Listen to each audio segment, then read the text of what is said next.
In this 6th lesson in Google Sheets, I'll be showing you how to move Workbook between folders, sharing settings, moving worksheets between different workbooks, inserting hyperlinks, and using templates.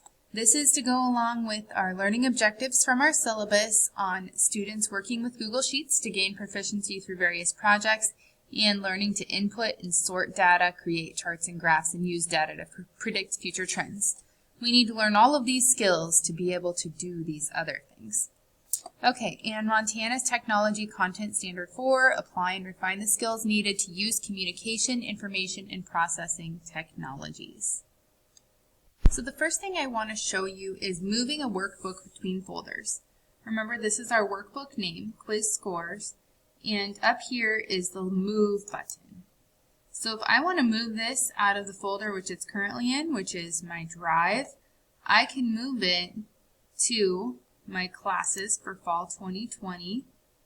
I can go to that folder, enter it by hitting this arrow, and choose whatever class it should belong in, like Computer Applications 1, and then move it. Say the folder I want isn't there yet or doesn't exist, I can put a new folder. And we can call it whatever we want to, like Computer Apps Practice Sheets. And then after I've named it, I'm allowed to move it here. And that is how you can move workbooks between folders. Now there's also one more thing that's kind of important to notice. This is my drive. I can go backward from there and I can look in a shared drive or the computer or a shared with me folder or even my starred folders. So that is how you can move it most effectively, is using this here. And you can star it with this little icon. The next thing is sharing settings. If I want to share this workbook with someone else, I can click over here on the green share button. And then I can start typing in the names of people, maybe Mrs. Bowman. Now I can choose, do I want her to be an editor? Can she edit it? Can she comment on it? Or can she view only? I get to choose what I want her to be able to do. And that's an important thing for you to notice. There are some more settings where editors can change permissions and share with others. Viewers, commenters can see the option to download, print, and copy. So those are the things you'll want to notice. If I want to go ahead and send her this, I can give her a message. Hey, I would like you to take a look at this. I can do that. I'm not going to actually send this to her. This would send her an email with this quiz scores link to it in there. I'm not going to do it. I'm going to hit cancel because I don't want to do it. Now say I want to just copy the link to this exact spreadsheet. I can then send this link to other people instead of sharing it this way. You can get a link to them as well. But I'm not going to do anything, so I'm just going to hit done. Say I wanted to move the worksheet between workbooks.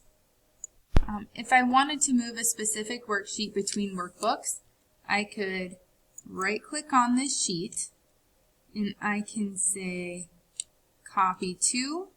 I can do an existing spreadsheet, and then I can search for it. Say maybe I wanted to put it in quarterback stats. Let's see if I can find that one. There it is.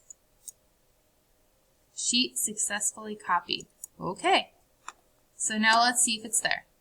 Quarterback stats, and there it is, the copy of quiz 1 through 3. That is how you can make a copy of an existing spreadsheet and move it somewhere else. And you can also move it, duplicate it into a brand new spreadsheet too. So I can copy it, and then I'm going to open it, and here it is, all by itself. This is really useful when you have a big workbook full of things, but you want to share one spreadsheet of that with someone else, but you don't necessarily want them to see all of the spreadsheets. You can copy it into a new one and then share it with them.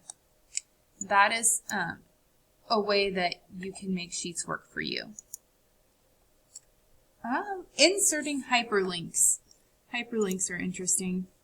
All right, let's go up here. I want to insert maybe right over here, I guess. Insert a hyperlink, or insert a, where is it at? It's here. Insert a link. There we go. Control K. And I want to insert a link to sheets in this spreadsheet, and from this link on quiz 1 through 3, I want to take me right over to quiz 4 through 6, apply. So now if I click on this hyperlink, notice I'm on quiz 1 through 3 right now. If I click this, it's going to take me straight over to the quiz 4 through 6 tab. So you can use those hyperlinks, especially if you are working with a huge set of data. It can be very useful. And using templates. I am going to go completely into a new tab here, and I'm going to click on Sheets. And now I want to show you some options. There are some pre-made templates up here where you can see what they look like: attendance, financial data, analyses, tournament upsets. There's a whole bunch of templates that exist out there: calendars, budgets, schedules, planners. I mean, just tons of them. So if you wanted to use one of these because it was simpler to something that you were being asked to create, you can start with one of these nice looking templates and then just change it for your own use. I haven't messed with all of these templates, but they are there, and they're there in Google Docs as well for things like MLA style reports. If you don't have to reinvent the wheel, don't reinvent the wheel. Use templates. So that is all I had for you in this lesson. And hopefully you have a good assignment this week.